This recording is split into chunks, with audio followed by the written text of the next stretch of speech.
xà lai chứ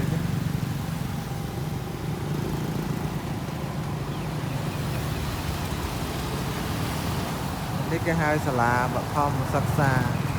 tầm nặng chia lai đó chia lai tầm nặng spring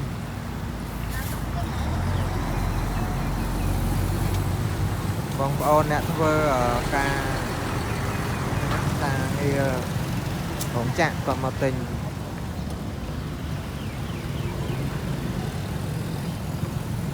ở phò bò xanh như kìa hả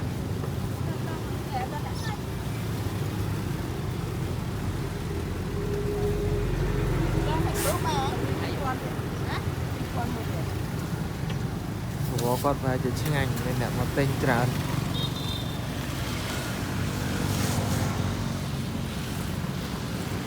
ai van đường ngày nay thơ đầm ná chứ ngay cái này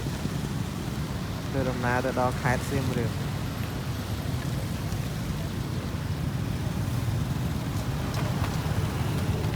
còn bên lội chạy chiên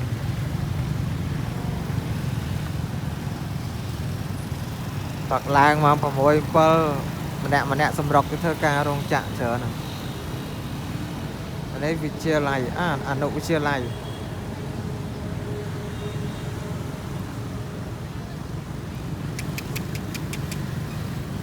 hello hiện tây man rồi hiện tây man riêng tây man tivi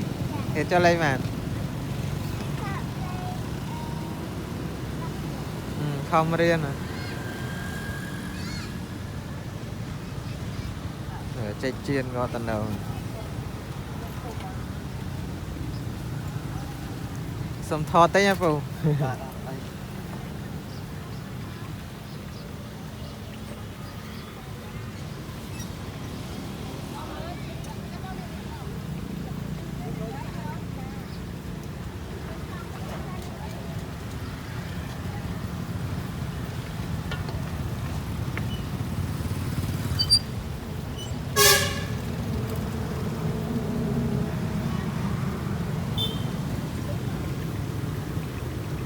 đó không mà nó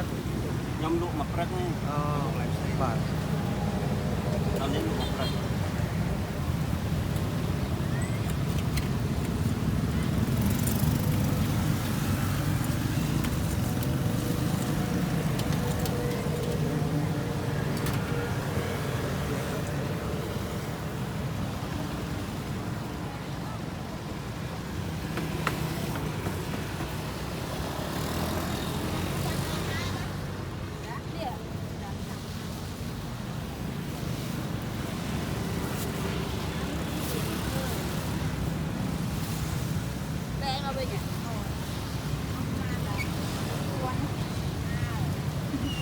của bọn đụng đại ra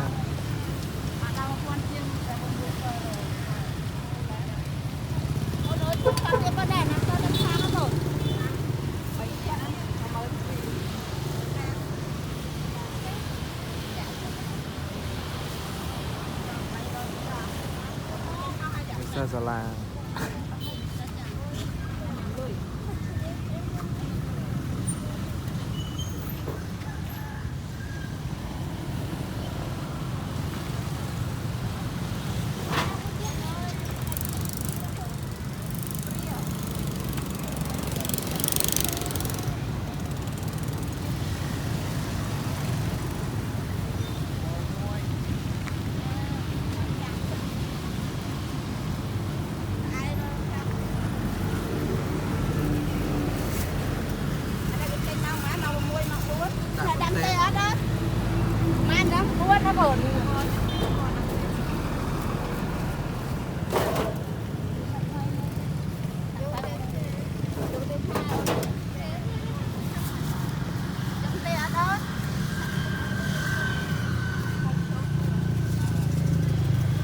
con chạm vay rồi cái hàng ấy rồi ôn chấm ra nó ôn ra lấy tiền đái gọi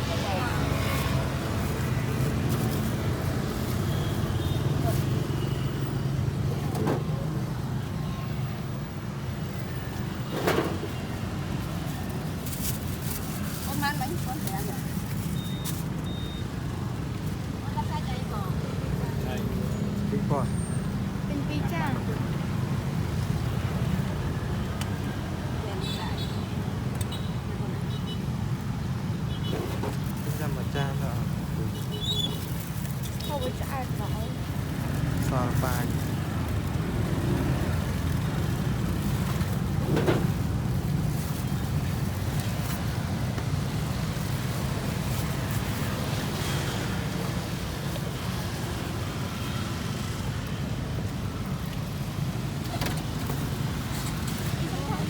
เป็นเกียนเลยโดดเกียน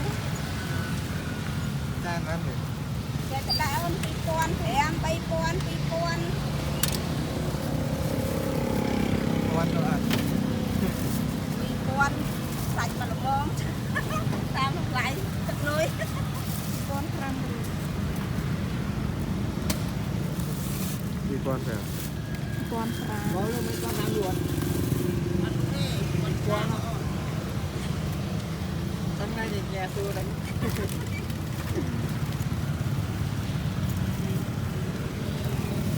យើងទិញចាន1500 Hoặc con nó cũng mà